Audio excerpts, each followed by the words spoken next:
All right, so welcome back to the Jason and Peely Project. Super excited for today's show. We have Josh Plave on the show. Hey, Josh, how you doing? Hey Jason, how are you? I'm great, man. I'm great. So we talked a couple weeks ago. You were on vacation. I was on this part. Now you're back in action. Got a new baby on the way. He's moving. You Yeah, sound like us. You got everything going at once. It's really exciting, and no wonder you spend a lot of time focusing on retirement funds and how to help others. So, just quick little back on Josh. Josh is a multifamily syndicator who specializes in helping investors use their retirement funds to passively invest. And through his company, Wall to Main, Josh provides all the tips and tricks needed to invest quickly, safely, and inexpensively with an existing retirement account. So, Josh, welcome, man. Thanks for being here. thanks so much for having me. I appreciate it. Awesome. So Wall to Main, I'm assuming you're talking the transition from people from having their money in Wall Street to Main Street, set in Exactly. so. That's exactly it. Yeah, that's the concept. What came first? Did you start actively becoming a syndicator in multifamily and before learning about the retirement account side of it, or did you say, "Hey, this is an access to help other people have a different, really a different option, right? To just invest in what could be the standard." Yeah, it's sort of a chicken or the egg kind of question here. I personally, I've long been interested in retirement accounts, and it's sort of what led me into this. I opened my first Roth IRA when I was 16 years old. So Look it out. I've been dealing with retirement accounts for a while, and Waltman kind of reflects my story. I started, investing in stocks and bonds. I purchased a mutual fund when I was, 16, and What was it I about basically 16? I don't want to jump over that mark, but most people aren't that forward thinking, right? To say, "Oh, I'm 16, so what am I going to do today? Decide on college and this, or start a Roth 40, Roth IRA."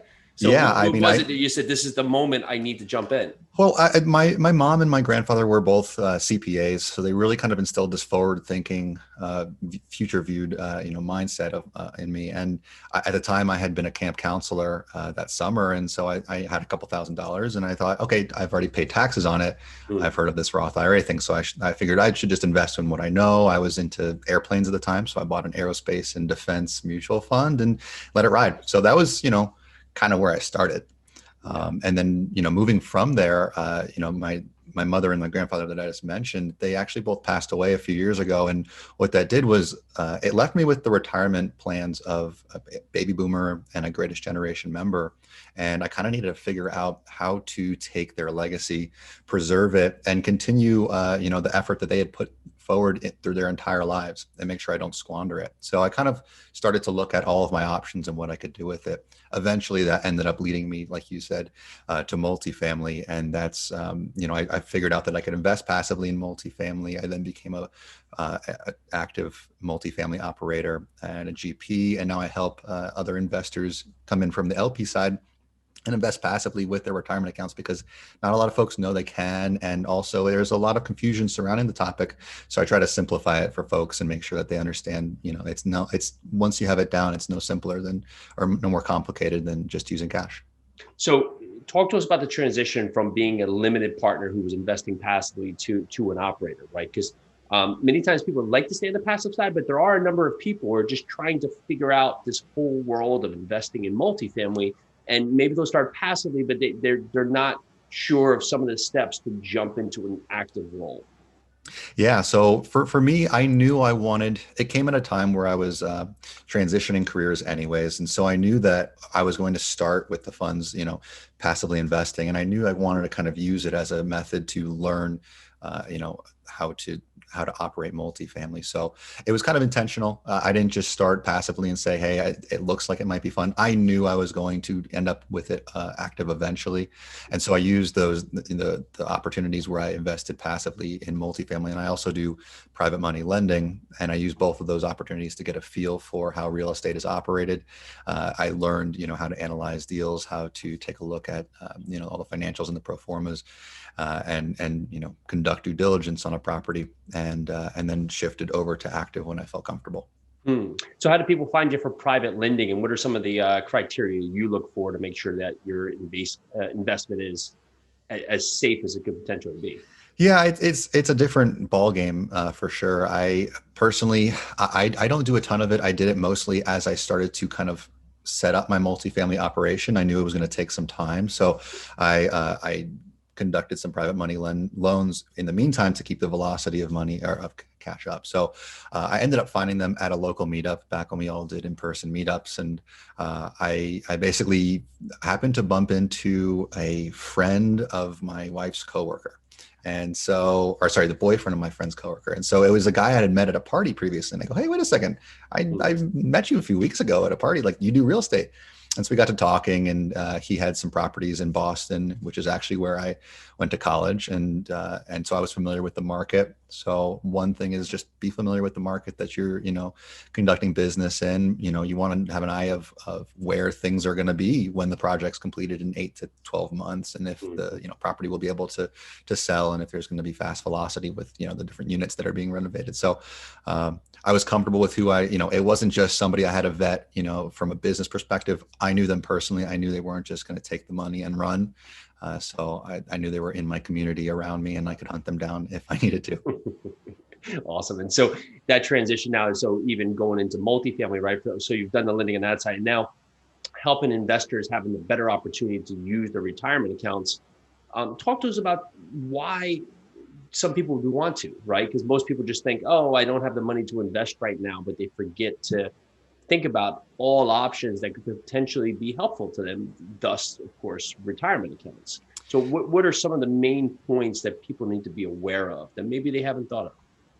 Yeah, absolutely. I mean, the reason that I like to speak to this is because the top two places that people have the majority of their wealth, number one is in their own home, and number two is in their retirement accounts. A lot of folks, have opt-out programs with their 401k, and they've built up quite a retirement plan, and they don't realize that there's the potential for them to actually have the ability to use that to get started in real estate when they thought they didn't have the funds to get going. And so, just to start with, you basically can invest in virtually, it's not just real estate, you can invest in virtually anything that you want with a retirement account. There's only 3 limitations. You can't invest in collectibles like art, jewelry, or cars. You can't buy shares in or you can't buy life insurance, and you can't buy shares in S corporations. So anything outside of that is pretty good. You can do gold, you can do cryptocurrency. I've heard of people buying racehorses. The world's your oyster when it comes to retirement accounts. There's just a few limitations, really. And going beyond that, the first thing I should really mention is that you can't invest with yourself. You need to make sure that you keep your hands away from the account.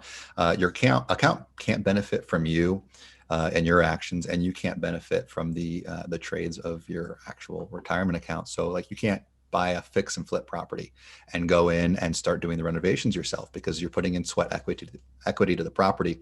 So the reason I really like multifamily as an investment for your retirement account is because retirement accounts can only earn passive income. They can only earn, rental income, capital gains, interest income, things like that.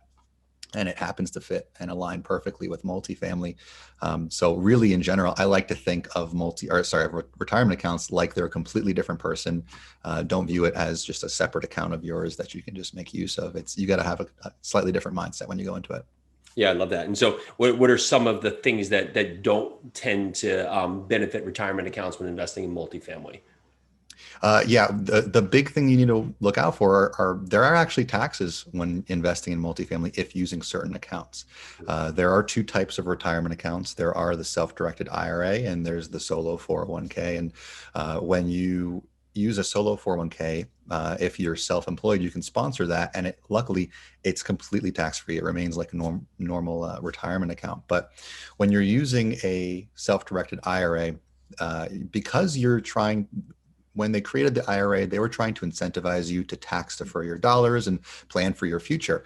And so when you're investing in a multifamily asset, you're investing in a leveraged asset. So what that means is if you're putting a 25% down payment on the property, you and all the other partners who are buying it, that portion of your income that comes in is never ever taxed.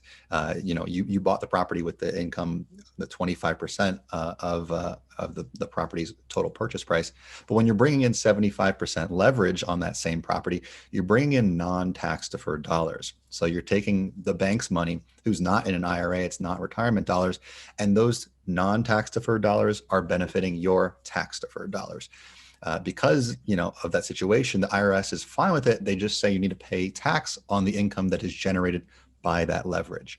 So, if the deal is 75% leverage, you're likely going to pay taxes on about 75% of the income for the first year. But the nice thing is you can actually make use of the same percentage of depreciation, of interest expenses, operating expenses, things like that. And you can go ahead and offset a lot of the income that comes in. So the income that comes in is called unrelated debt financed income. And then you end up paying UBIT, which is unrelated business income tax. And so UBIT is kind of something that a lot of people talk about, and it's something that you should look out for when you're investing with a self-directed IRA, because it can be fairly hefty. And if you're not getting involved in the right investments, then it may not be worth your while.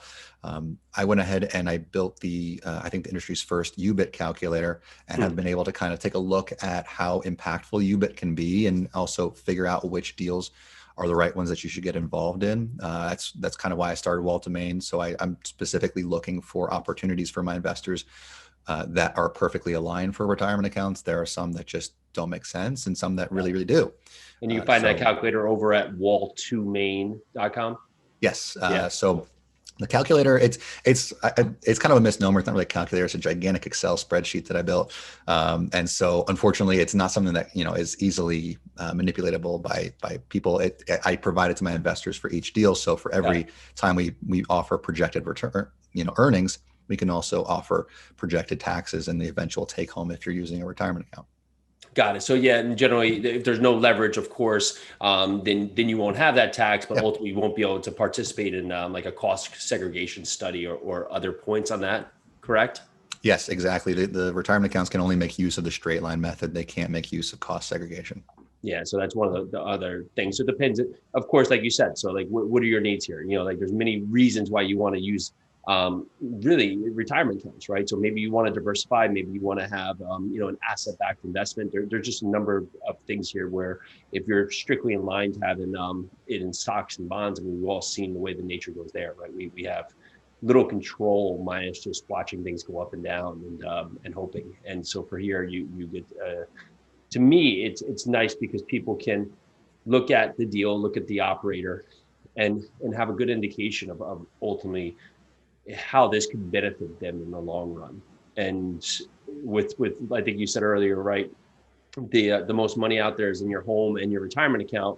Funny enough, most people have no idea how their retirement account is actually invested. It's it's in stocks, or it's in some fund, right? And that's your biggest account is ultimately in the hands of others, and you're wishing for it to do well. And that puts you in a precarious position in many parts. Yeah, absolutely. I mean, when it comes to passively investing in real estate versus investing in stocks through your retirement account, the level of effort is really no different. You're still passive, and somebody else is controlling the eventual investment. But the nice thing is you actually end up having more oversight and control over the end result of your retirement, because you're constantly every month, receiving updates on the property, and you can kind of take a look at where things are going. And if you like that particular market, and if you want to continue down the road and invest in another opportunity later on, and have a much clearer picture of what's happening to your retirement, so you know where it's going to be when you actually need it. Yeah. And that's why we love multifamily, right? There's so many ways that we can grow with multifamily besides, of course, appreciation, debt pay down. You talked about depreciation and these other factors, and it's a fabulous area, right? And so for so many people out there, it was new to me, right? When we had our first syndication back 2017, it was something that someone asked me if they could use the retirement account, and it was one of those things. We were on the news side. We said, I don't know, but I'll get you that answer right away. And within, a half hour, I had the answer, yes.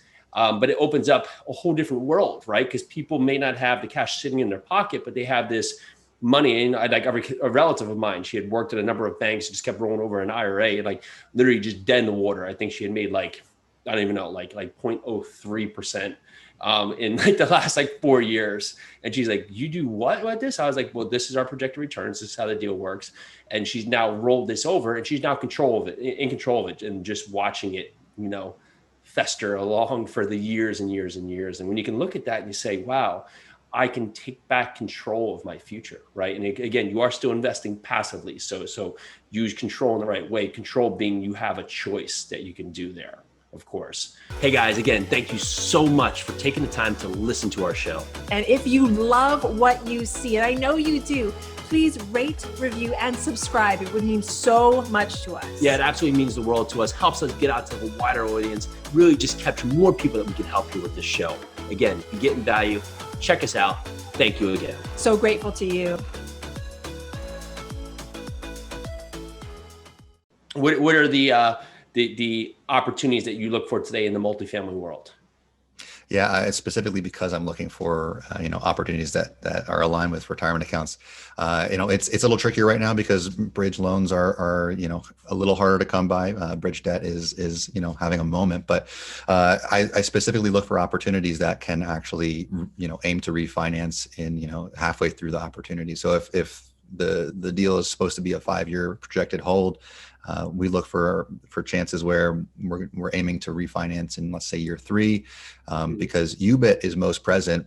What we found with the calculator is it mostly comes up on the capital gains. And so you're going to pay a larger tax bill at the very end of it when you have a large, the proceeds from a sale or a refinance. And so when you're able to have a refinance earlier on, if it's not a capital event, if it's not above your original capital account balance, that's actually a return of capital. It doesn't end up getting taxed at all. And so you can go and let's say you put $100,000 into an investment and it's going to refinance, let's say 50% by year 3, you can take that 50,000, that's another minimum investment in another opportunity, and go and put it in a second opportunity before you're ever taxed. And you can go ahead and start to really build that snowball effect. So specifically, I'm looking for value add opportunities that aim to really take a distressed property with a lot of deferred maintenance and build some effective change in the first 3 years. I love it. I love it. So talk to us more about how people can find you, learn more about your investments. Of course, find a calculator, which is highly valuable, right? Because you want to know, again, if you are going to pull your money out, what is, of course, the plus side, right? There's many, but we do always want to know the downside to make sure that this fits you and your criteria and your investment strategy. In most cases, it does. Yeah, absolutely. You can find me as well as plenty of information if you want to learn this topic at waltomain.com. I'm also offering a free PDF on the top 10 tips and tricks on what to do with investing your retirement account when passively investing in multifamily, where it gives a kind of a couple tips where are somewhat unknown, some fun kind of eye openers that I would love to share with you that really changed my perspective of how I can invest with not just myself but my family as well. Awesome. Give me the biggest eye opener. The biggest eye opener, real quick to break it down, is surrounding disqualified people. So your retirement account can't actually invest, as I mentioned, with yourself, but it can't invest with linear ascendants like your parents and grandparents, but as well as your linear descendants like your children and grandchildren, as well as your spouse. So if your spouse wanted to invest in a property, you couldn't come in with a retirement account. The way you can get around this is, if you remember, I said your retirement account has to be treated like it's a different person. Luckily, all of those disqualified people, their retirement accounts are different people as well. So you can actually combine your retirement account with your spouse's retirement account and both invest at the exact same time in the same deal, or do what my family and I do.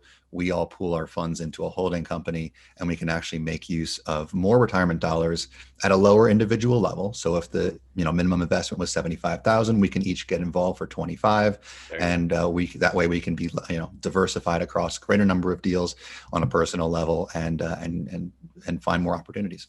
Yeah, huge nugget right there, Josh. This is awesome, man. Thank you so much. I hope more people can take into account just so many different opportunities out there in the world. It's just our access to knowledge that really limits us from being in part of these opportunities. So go over to Wall Domain, get the free PDF, learn more about this option, because ultimately this, like you said, it goes back to those two things. Most people's wealth is built into their house and retirement account, right? How much do you know about where your money is today? And if not, maybe today is that day you start looking at it clearly and start looking forward. So Josh, thank you so much. I'm glad we were able to put this together and have you on. It's been awesome. Yeah, I'm glad I was able to share. Thanks for having me. Awesome. So everybody here, thank you so much. Like we hear today, go and hit that ratings and review button. We'd love to hear how we can make this show better for you. Give Josh a 5-star. You can give me a 1-star. You can average it out. You can say, Jason, next time, bring the heat. But in this part, Josh, you killed it today. Thank you so much. And we'll talk to you shortly. Join us for your second cup of coffee every Monday through Friday at noon. Live every day, bringing us our best content we've done so far. Super excited, super engaging.